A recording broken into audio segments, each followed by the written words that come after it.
ជំរាបសួរលោកស្រីអ្នកកញ្ញាទីមេត្រីជាបន្តទៅនេះសូមអញ្ជើញលោកនាងតាមដានទស្សនាព័ត៌មានកីឡារបស់ទ្រុទបយ័នសម្រាប់ព័ត៌មានដំបូងគឺស្ដីពីការប្រកួតកីឡាប្រណាំងកង់ដៃត្រង់នៅរមណីយដ្ឋានគិរីរម្យឆ្នាំនេះមានកីឡាករជាង150នាក់ចូលរួមប្រកួតព្រឹត្តិការណ៍ប្រណាំងកង់ដៃត្រង់ប្រចាំឆ្នាំនៅរមណីយដ្ឋានគិរីរម្យរៀបចំដោយក្រុមហ៊ុនកុម្មុយនីសខ្មែរសម្រាប់ឆ្នាំ2010នេះមានកីឡាករចូលរួមប្រកួតចំនួន151នាក់ដែលមកពីប្រទេសកម្ពុជារុស្ស៊ីបារាំងអាមេរិកជប៉ុនហ្វីលីពីន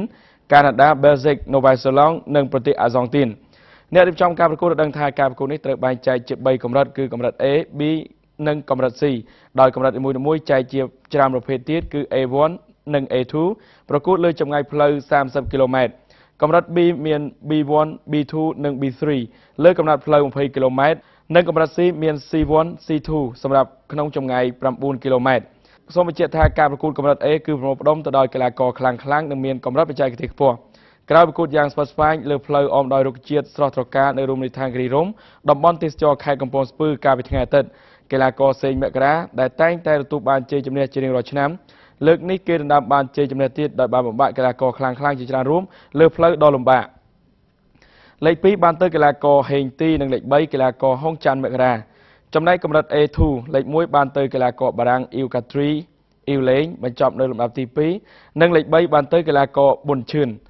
រីឯលទ្ធផលកម្រិត B1 វិញលេខ1កីឡាករសុកជាត្រា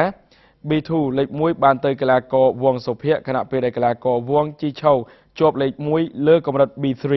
ដោយឡែកសម្រាប់កម្រិត C ដែលជាកម្រិតខ្សោយ C1 លេខ1បានទៅកីឡាករសុំវិជ័យចំណែកឯប្រភេទ C2 លេខ1បានទៅកីឡាករអ៊ូសាវឿន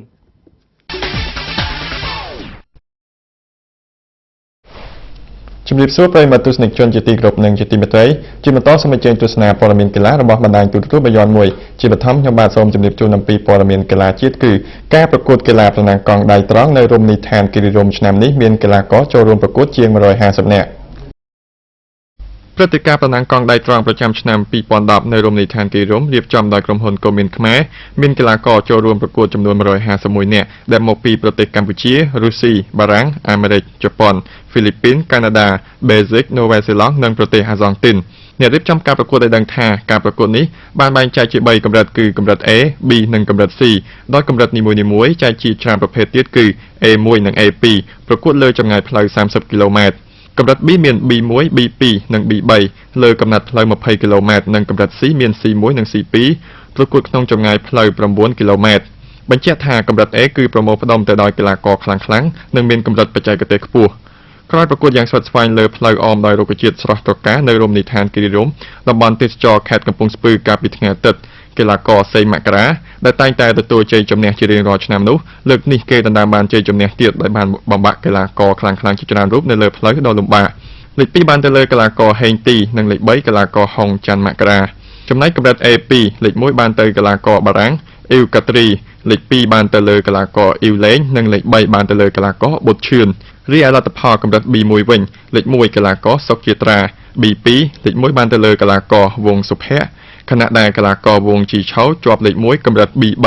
ដែលឡែកសម្រាប់កម្រិត C ដែលជាកម្រិតខ្សោយនោះគឺ C1 លេខ1បានទៅលើកីឡាករសុំវិជ័យចំណែកឯ C2 លេខ1បានទៅកីឡាករអ៊ូសាវឿន